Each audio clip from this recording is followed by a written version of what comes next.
आजाद सिपाही में आपका स्वागत है। मैं हूं राकेश सिंह। सरयू राय ने झारखंड के मुख्यमंत्री हेमंत सोरेन को लिखा है एक पत्र। आइए जानते हैं क्या लिखा गया है इस पत्र में। माननीय मुख्यमंत्री, झारखंड सरकार के डीजीपी को विगत 1 मई 2020 को पत्र के माध्यम से कतिपय गंभीर सूचनाएं मैंने भेजा था और इनकी जांच कर आवश्यक कार्रवाई करने का आग्रह किया था, ताकि इस कारण मलिन हुआ पुलिस मुख्यालय का चेहरा साफ हो सके।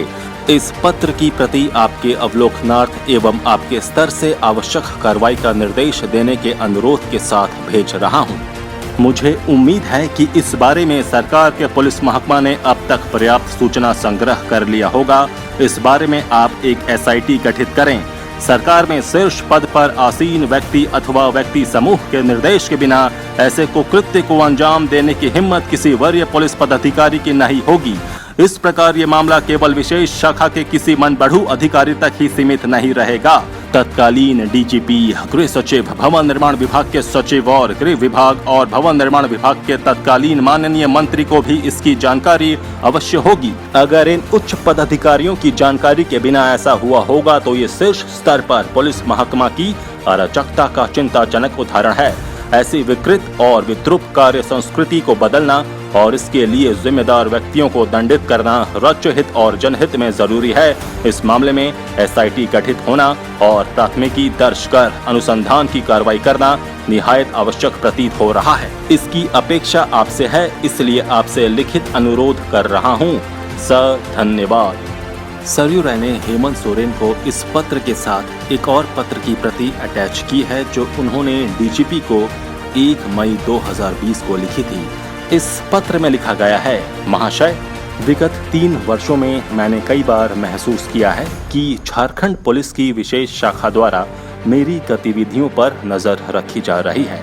एक घटना मेरे साथ साहिबगंज के श्री ओम भरतिया के आवास पर 2017 में हुई थी, जब मैं संथाल परगना के दौरे पर था, और दूसरी घटना राजभवन के बाहर 2018 के मई माह के आरंभ में हुई थी, जब मैं माननीय राज्यपाल महोदया से मिलकर राजभवन से बाहर निकला था। इन दोनों घटनाओं से मुझे इसका पुख्ता प्रमाण मिल गया था कि मेरे ऊपर नजर रखी जा रही है। दोनों ही घटनाओं में मेरे ऊपर नजर रखने वाले विशेष शाखा के पुलिसकर्मी थे। साहिबगंज में संबंधित व्यक्ति ने पकड़े जाने पर स्वीकार किया कि वो विशेष शाखा में इंस्पेक्टर है और विशेष शाखा द्वारा मेरी सुरक्षा में नियुक्त इंस्पेक्टर मुंडा जी का बैचमेट है। उसने ये भी बताया था कि साहिबगंज में आपकी गतिविधियों के बारे में हर घंटे विशेष शाखा मुख्यालय से सूचना मांगी जा रही है। राजभवन के सामने हुई घटना में संबंधित व्यक्ति को जब मीडिया कर्मियों ने नागवार हरकत करते पकड़ा तो उसने बताया कि वो विशेष शाखा का सिपाही है और विशेष शाखा के रांची डीआईजी के निर्देश पर मेरी बातों को मोबाइल में रिकॉर्ड कर रहा है। मैंने इन दोनों घटनाओं के बारे में तत्कालीन डीजीपी को ससमय सूचित कर दिया था। हाल के दिनों में मुझे कुछ चौंकाने वाली सूचनाएं मिली हैं, जो यदि सही हैं तो पुलिस प्रशासन की कार्य संस्कृति के बारे में चिंताजनक सवाल खड़ा करने वाली है। मुझे बताया गया है कि पूर्ववर्ती निवर्तमान झारखंड सरकार के निर्देश पर रांची के कांके रोड स्थित गोंदा थाना के पीछे एक भवन में झारखंड पुलिस के स्पेशल ब्रांच का एक अनधिकृत कार्यालय कार्यरत था। इस कार्यालय में 8 कंप्यूटर, 8 टेक्नीशियन प्रतिनियुक्त थे जो स्पेशल ब्रांच के थे। यहाँ पर रिकॉर्डिंग करने वाली संवेदनशील मशीनें भी लगी हुई थी। उस मकान से सटे हुए बैजनाथ प्रसाद नाम के एक व्यक्ति का आवास था, जो उस समय चाइल्ड वेलफेयर कमेटी खूंटी में कार्यरत थे और अभी भी कार्यरत हैं। वे इस कार्यालय के संपर्क सूत्र के रूप में सक्रिय थे। उन्हें विशेष शाखा की ओर से 2 अंगरक्षक मिले थे। उन्हें विशेष शाखा से 2 चालक भी मिले थे, जिनका नाम श्री सुधीर सिंह और श्री हरेंद्र सिंह बताया गया है।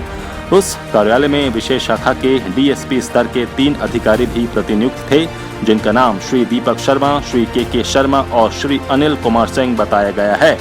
ये कार्यालय गोंदा थाना के समीप एक मकान में चल रहा था।